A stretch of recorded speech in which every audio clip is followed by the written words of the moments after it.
Not only has Matt Dawkins finished the race, he also intends to finish his transition from Maya to Matt. At Cherokee High School in Marlton, New Jersey, I'm Taylor Bailey for the Rowan Report. Pinned between this tree and a car, Julia Richardson stood on her own two legs for the last time. A normal walk in Ocean City, New Jersey, changed her life forever. Now she's going to have to learn how to walk again with a prosthetic leg.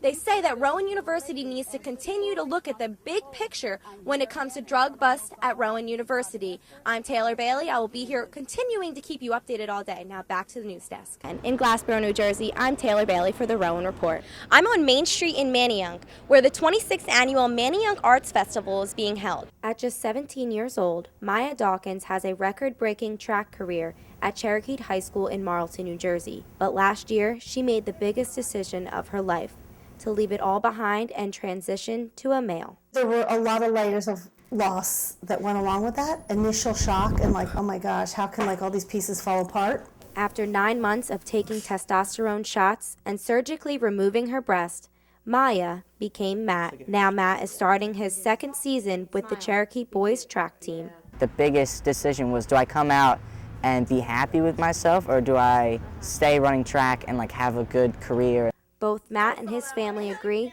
Cherokee High School has been nothing but supportive through this process, and Matt's new track team was no different, telling Matt they were there for him. If anything ever happens, if anyone says anything, we've got your back, and so that's when I felt like I really became part of the team. Matt says he finally feels comfortable in his own skin, but that was not always the case. Growing up closely with his twin sister. It was never having a twin sister. It was like having a twin brother all along. We either had somebody who was a really sporty girl, or this kid was a lesbian, or maybe it was a boy.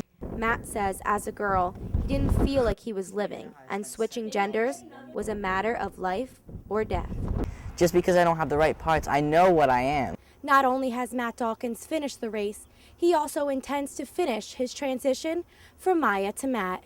At Cherokee High School in Marlton, New Jersey, I'm Taylor Bailey for the Rowan Report. She mixed up the gas and the brake and somehow reversed and hopped the curb and hit me. Julia Richardson was walking down the sidewalk, and after just 10 steps, a car hit her from behind. I was literally just walking, and suddenly I was just bleeding out on the side of a road.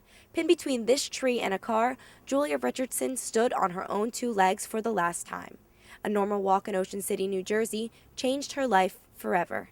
Now she's going to have to learn how to walk again with a prosthetic leg. Besides my amputated leg, I had 2 collapsed lungs, I fractured my pelvis, I had a cut on my liver, and my pancreas was swollen.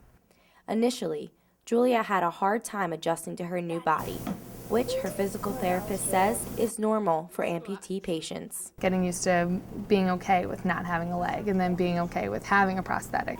Losing a limb is extremely hard on the body, especially patients who lose their limbs involuntarily. Their nerves are freaking out and they don't have anywhere to go. Their normal place is gone, so that's why the body thinks that their leg is still there.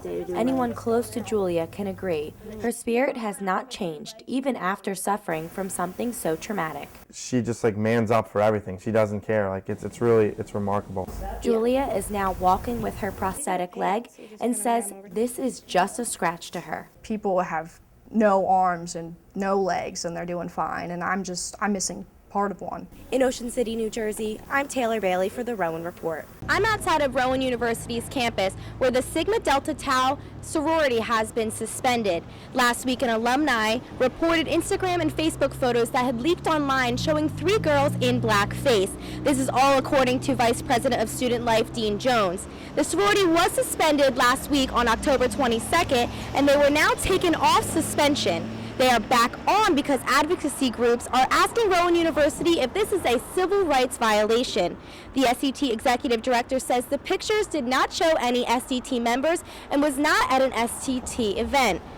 They are now suspended until the investigation is complete, and they are not permitted to carry out any of their normal organization duties.